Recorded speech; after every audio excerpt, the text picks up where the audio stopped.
Knowledge, Cater. I've been searching for it all my life. Why do I speak and understand every language? Am I really the devil's son? Is that the only thing that worries you?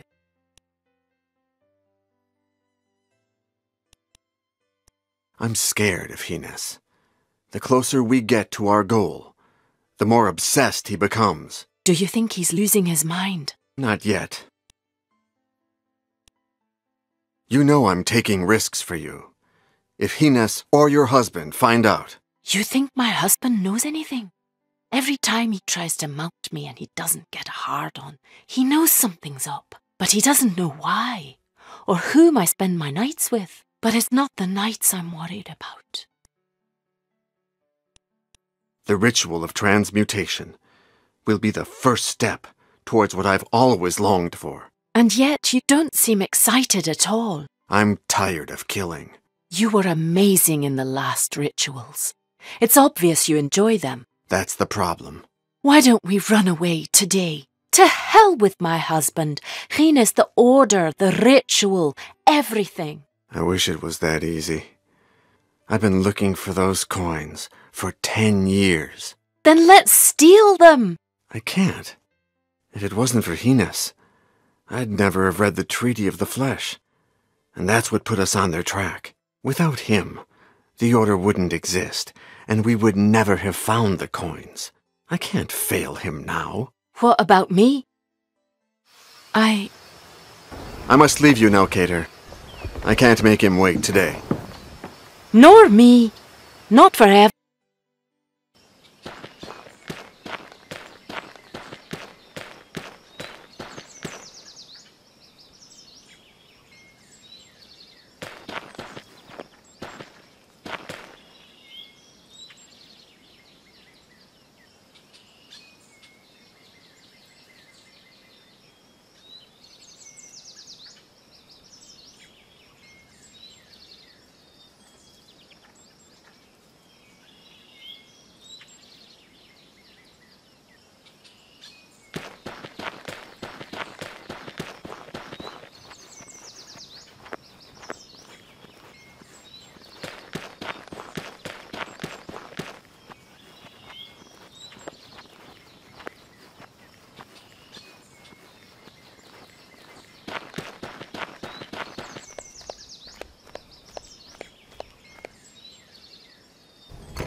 Hines!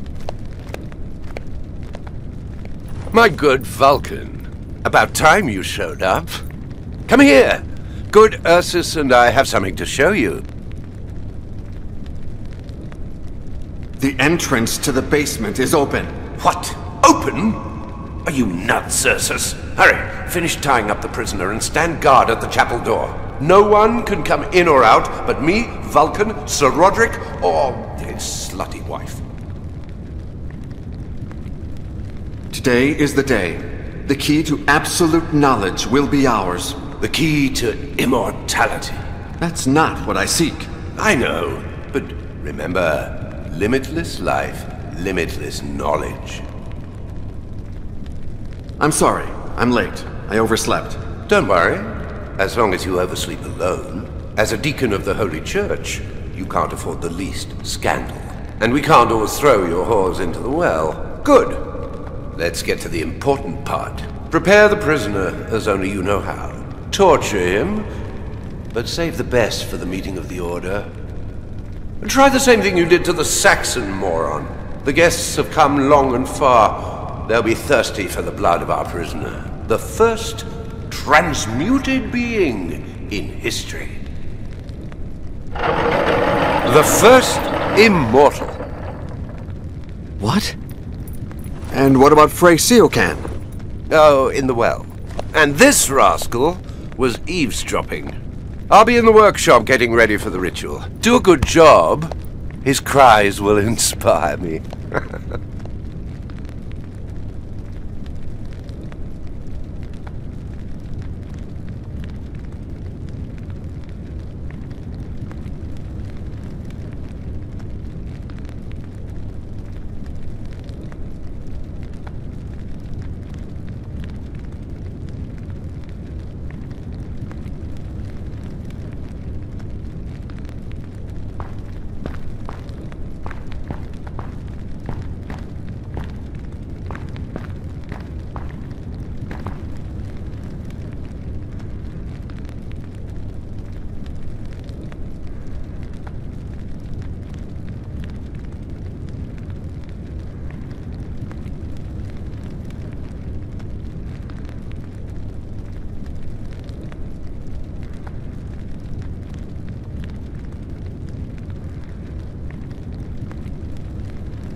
You turn the handle to separate the two boards as much as possible.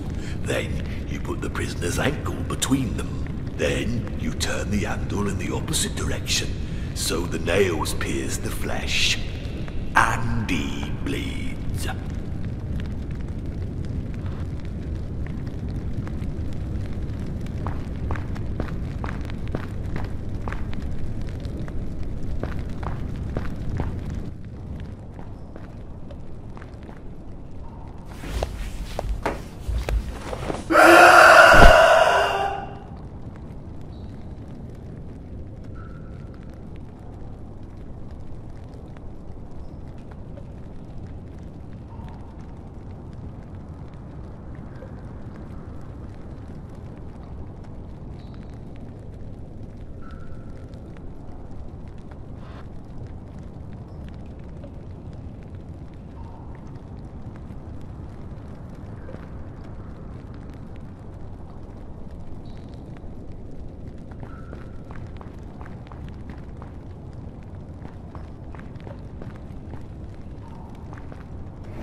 Tell me, Ines. You called me that upstairs. Remember, we're not in public, my good Vulcan. You're right, Lord Bile. As of tomorrow, I will cease to pretend that I'm Father Ines, parish priest of St. Fergus Church in Inverloch, and you stop pretending you're Do you think this time we'll get it right? Sure.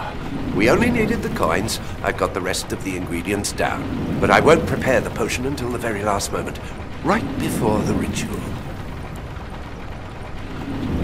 Do you really think they're from the devil? Without a doubt.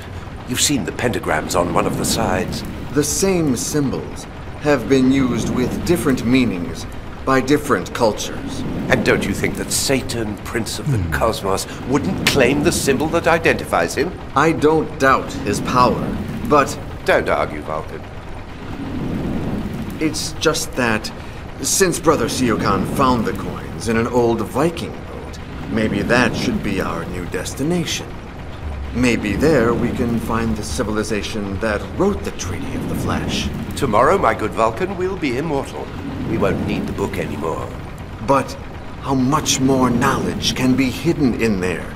Oh, is there any higher knowledge than the one that allows you to reign over death? According to what I read in the Treaty of the Flesh, 2 people can drink from a potion created with 1 coin. Tell me something I don't know. The kid will drink first. Who will drink second? When we're sure it works, I'll drink. Then we'll prepare more potion with the second coin. You, my faithful helper, will drink from it. Then Sir Roderick. Sir Roderick? Why him? Without him, we wouldn't have this church, Vulcan. Nor an alibi. Nor anything else. He deserves it. What would happen if we prepared the potion with the coin, but excluded one of the ingredients? Which one? The aim of salt and sulfur is to purify the soul before its return. Without those ingredients, the drinker would come back with a contaminated soul. A demon, a monster. Interesting. What would happen if we prepared the potion with the coin? Which one? Mercury ensures that the transmuted being comes back to life with his memory intact. It would be horrible if we forgot to add mercury to our potion. But, as I'm sure... What would happen? Which one? Iron is used to forge the soul again, and gold to make it come back to life. I'm not sure what would happen if we skipped one of those. A soulless being? Or perhaps the body wouldn't come back to life? What would happen if we prepared the potion with the... Which one? According to the Treaty of the Flesh, fire is used to honor an unknown entity. Satan. I'm not that sure. But I am. Plus, we need fire to melt the coin of judgment. What would happen if we... Which... I'd like to clarify something about the kid. I feel weird torturing a kid. Maybe we can find another volunteer. I don't know what bothers me more, Vulcan. The sudden hint of a conscience within your dark soul, or your questioning of my orders. We said we would not use servants of Sir Roderick as victims. The kid was eavesdropping, Vulcan. What will happen when the mother starts looking for him? Oh, you're right. Oh well, luckily we're in no shortage of poison. The kid is taking the place that Seokan deserved for finding the coins. He was one of ours, but we can't just get a random kid and make him immortal. He'll be too powerful. Tell me something I don't know. He'll be tied until we prove the potion has worked and has no secondary effects. Then we'll throw him in the well, where he'll enjoy immortality without becoming a nuisance. The kid is not easy to torture. I mean, I've never tortured such a tiny body. I hope I don't make a mistake. Oh, I trust your skill, Vulcan. I'll never understand why he can be so loyal to you while he still believes in the Christian God. And remember, I saved his life. Some people value such a thing. Maybe we don't need Ursus to mount guard at the church door. I close the door, take the key, and problem solved. No, I'd rather have him there. Just in case Sir Roderick comes. I mean, Lord Behemoth. Maybe we shouldn't have killed the Saxon moron. You seem to think otherwise when you tortured him. What if he served someone, and now they're looking for him? He'd have confessed. Whom could he be serving? The Inquisition. Bah! If the Inquisition knew of our existence, they'd come with a small army instead of infiltrating a moron among our members. It's very strange that our Spanish friend hasn't arrived yet. He's always the first one. We'll never be thankful enough to him. It's a shame we must kill him tomorrow. What? We'll be immortal, Vulcan. We won't need anybody's money anymore.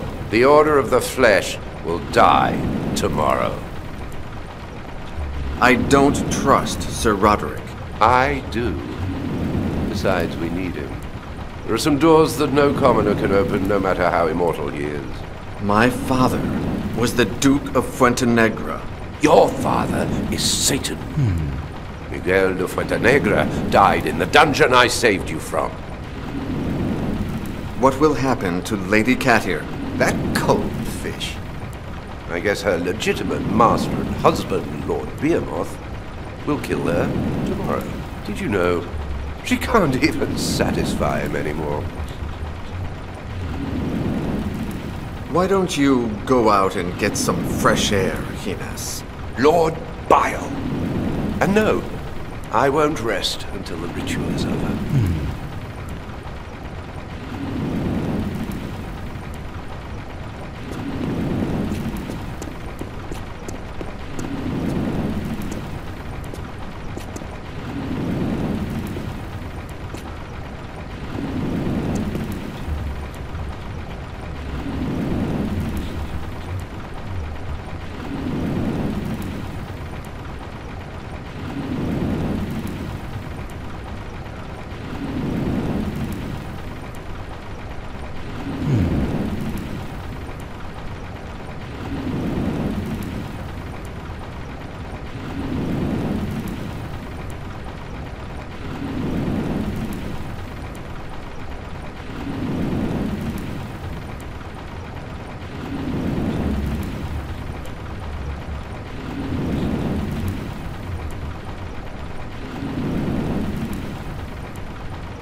You remember Hines said I can enter and leave whenever I want, right? Yes, yes. And Sir Roderick, and his wife, too. I made that metal glove for you. You'd never use it against me, would you? I'll take that as a maybe not. Your leg, it's bleeding, isn't it? Well, I'd say it is. Just out of the blue. How many years have gone by since Hines forbade you from hurting yourself? Maybe I should tell him? Or are you going to give me whatever it is you're hiding?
Don't kill me!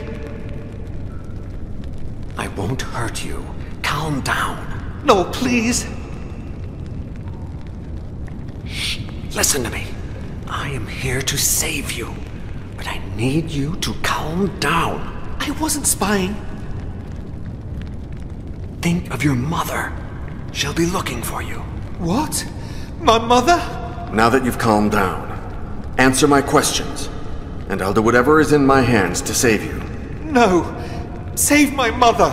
She is not in danger. I said that so you would shut up.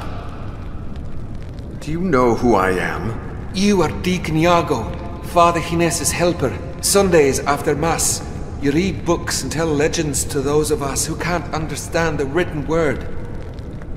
Can you tell me which book I read to you? Yes, Sir Iago.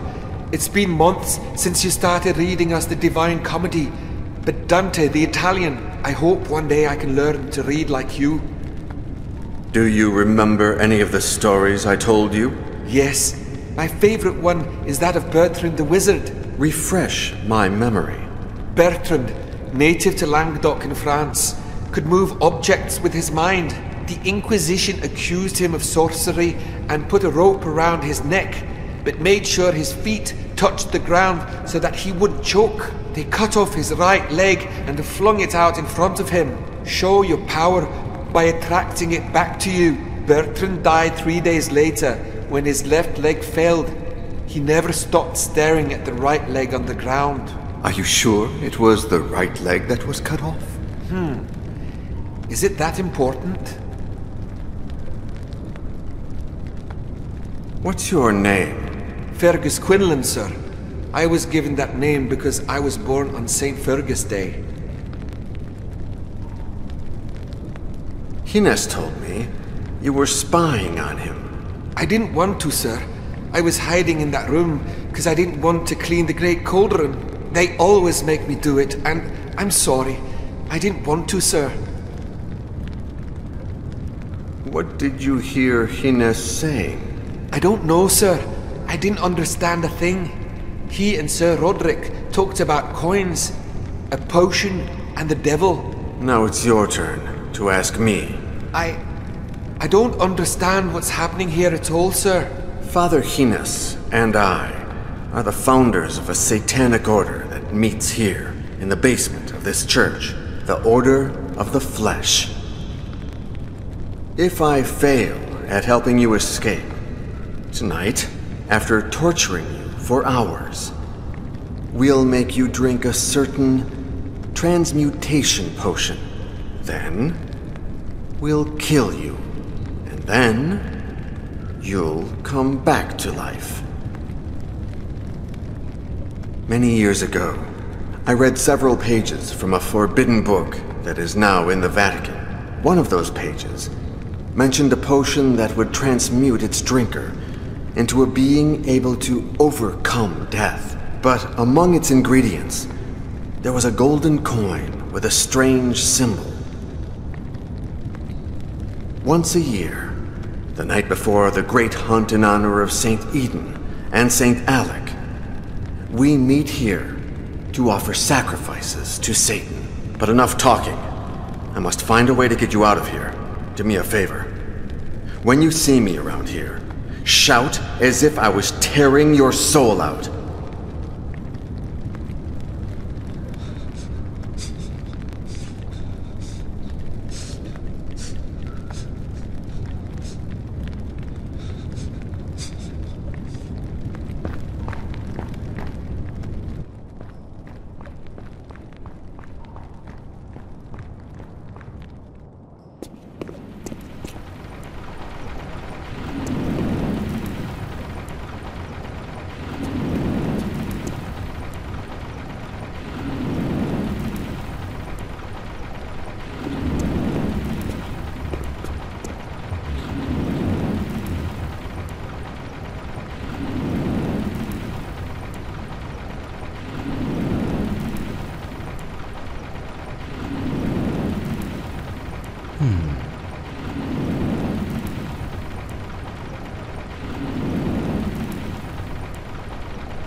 I wasn't spying.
Now, let's see if you can still reason.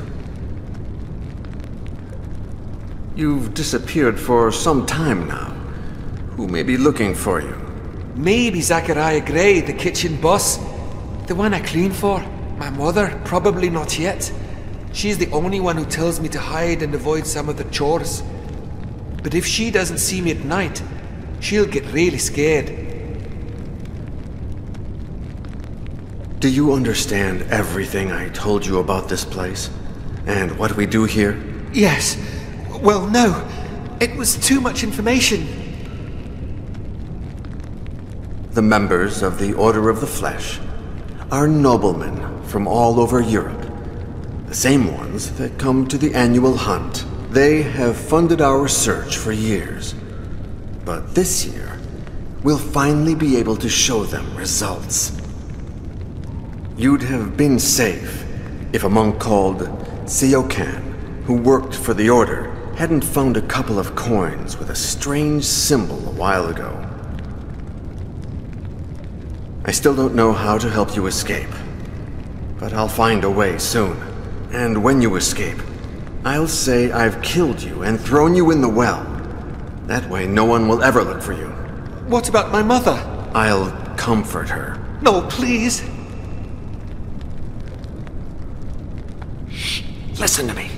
I am here to save you, but I need you to calm down. I wasn't spying.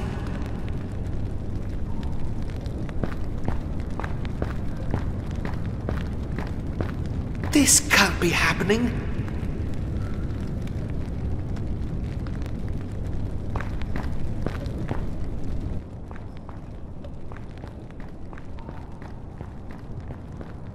Don't kill me.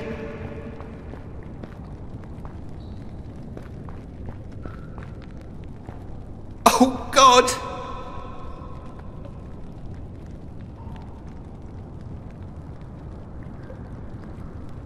Have mercy.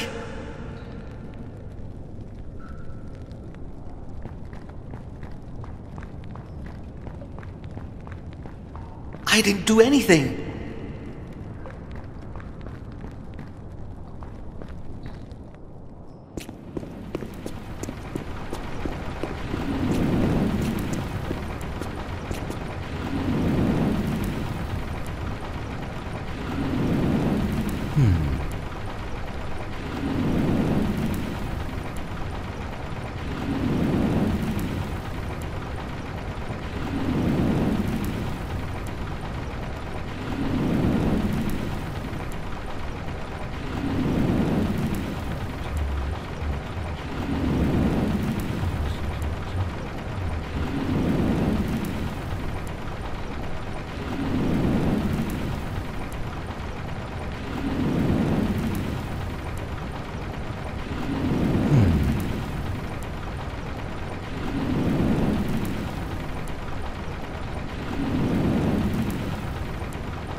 Oh, God!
Don't kill me!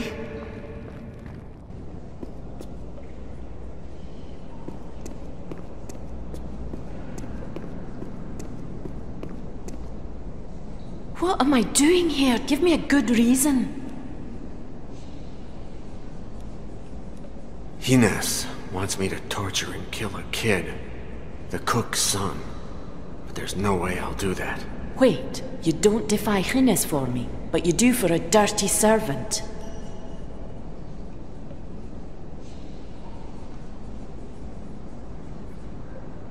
I already told you. I'm sick of killing. And I don't want the burden of a child's death upon me. He's a servant. He leads and will lead a miserable life. You're taking nothing from him. Anyway, who cares? What I'm giving you is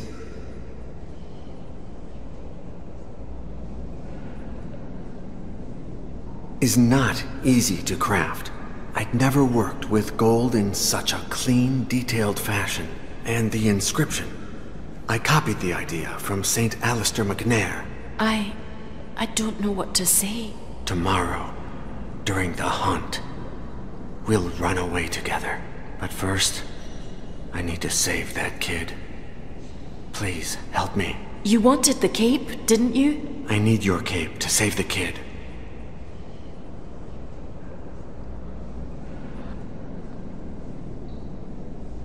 Hide in one of those confessionals. Once the kid escapes, I'll tell Heinous I killed him accidentally. He'll tell Ursus to search for a new victim, and you'll be able to return to the castle. And tomorrow we will be free? Tomorrow.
Fergus, put this on. It's time to get you out of here. We'll make Ursus believe that you're Cater and that you're sick. When you're inside the keg and the cart starts moving, say 100 Hail Marys, go deep into the woods, and walk all the way to Aberdeen. I will give you something extremely valuable. Sell it and embark on a ship to Europe. I don't care what you did before, Deacon Iago. You're a good man. Don't be stupid. Come with me. We'll go to the Vatican and convince the Pope to burn that cursed book. No. I must finish something, and make sure they don't follow you. But when the bastard fell, he grabbed my medallion and took it with him deep into the well. I'm sorry, my good Vulcan. I'm so sorry. I'll forge a new one. Don't worry. No. I'm sorry for you. Ursus!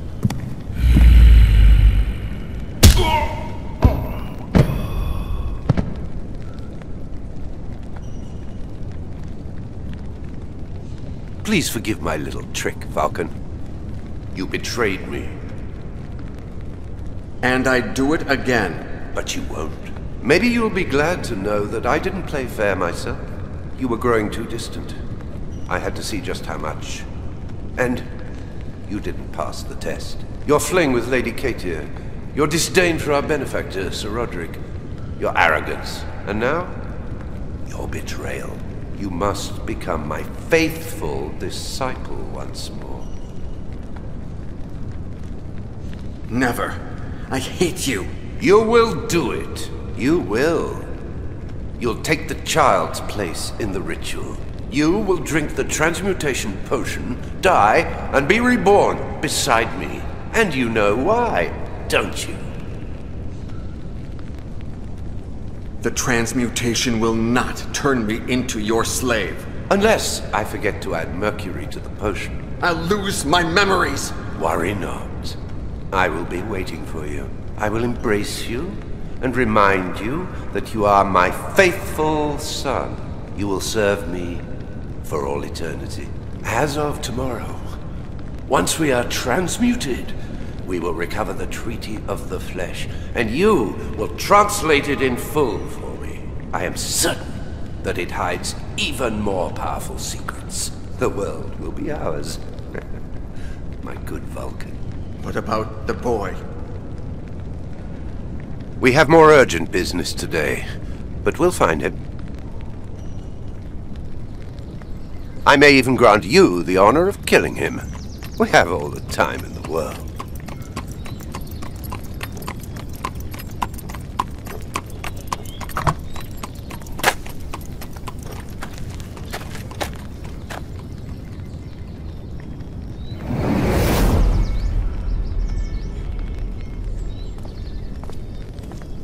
Deacon Iago? Huh? Who are you?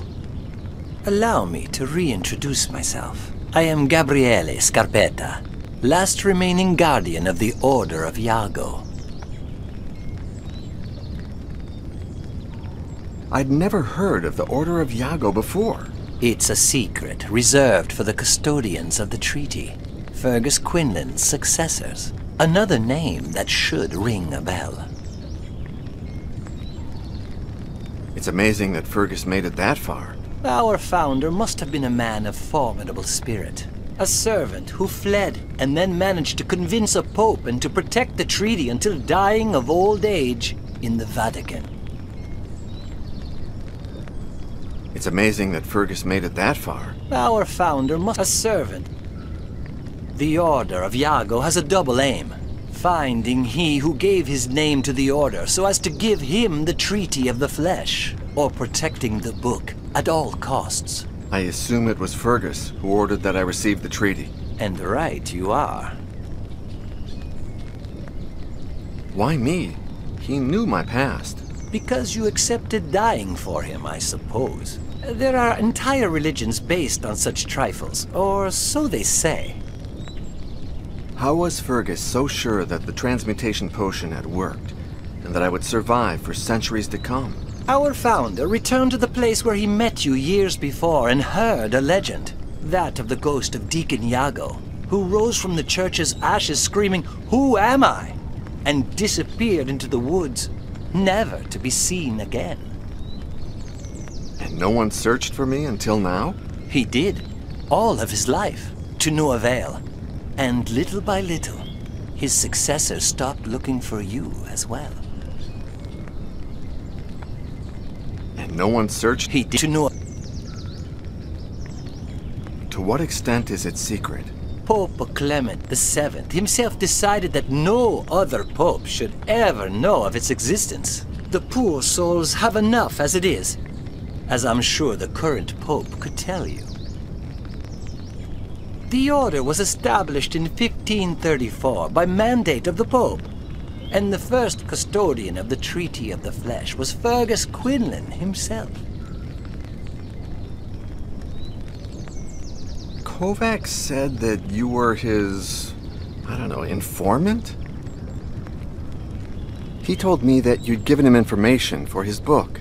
The bare minimum to convince him of placing the Treaty of the Flesh on the cover of his book. I had to lure you somehow.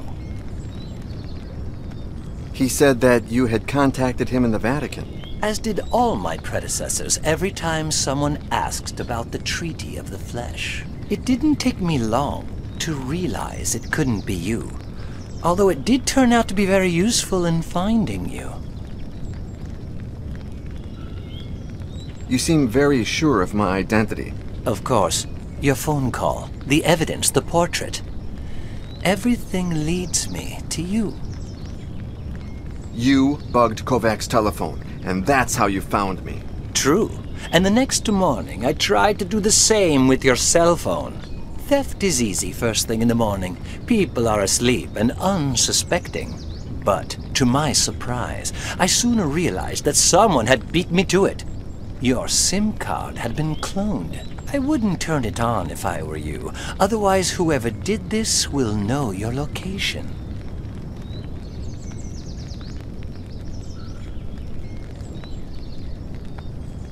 Thanks. I guess. Wait a second. You still haven't said where the treaty is. Is it still in the Vatican? No, it was relocated long ago. Where was it in the Vatican? Before the order was established, it was in the Vatican's secret archives, alongside hundreds of forbidden books. But thanks to our founder, it was moved to a secret vault within the actual archives, and protected by means of an entry mechanism that he designed with you in mind. Why did they move it?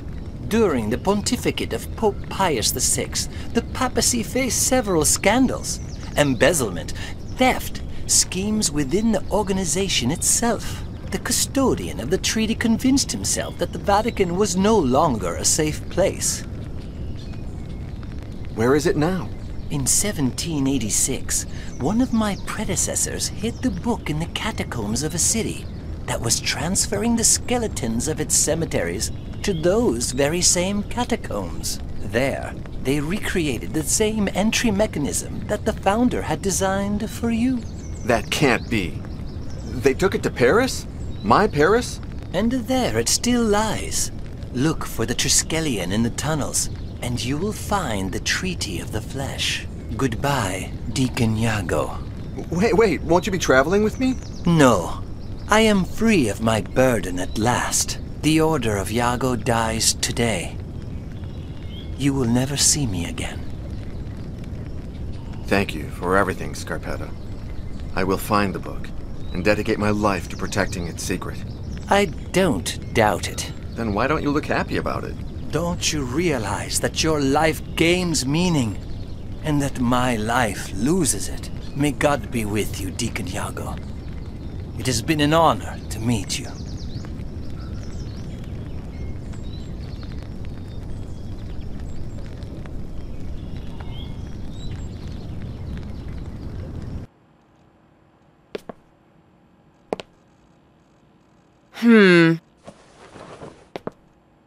Well...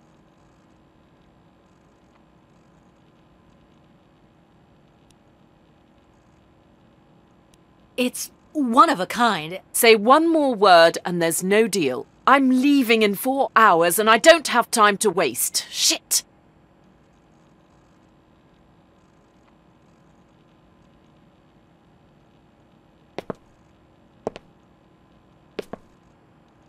What a piece of shit. Anyway, Mrs. Yesterday... Yes? The pictures didn't lie. Neither did the certificate. It's a magnificent sculpture. Now let's talk about the price. Your husband was very clear. He asked for 400,000 euros. More than what it's worth. 100,000 euros, that's my offer.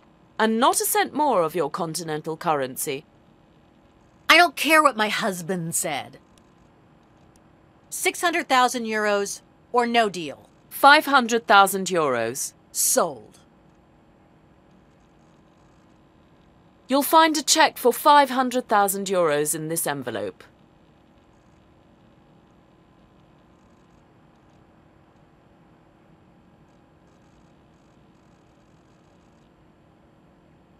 And don't give me that look.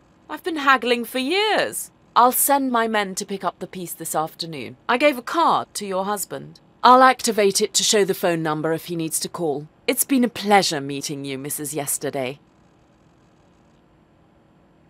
We should meet someday when I'm back in Paris. We have so much in common.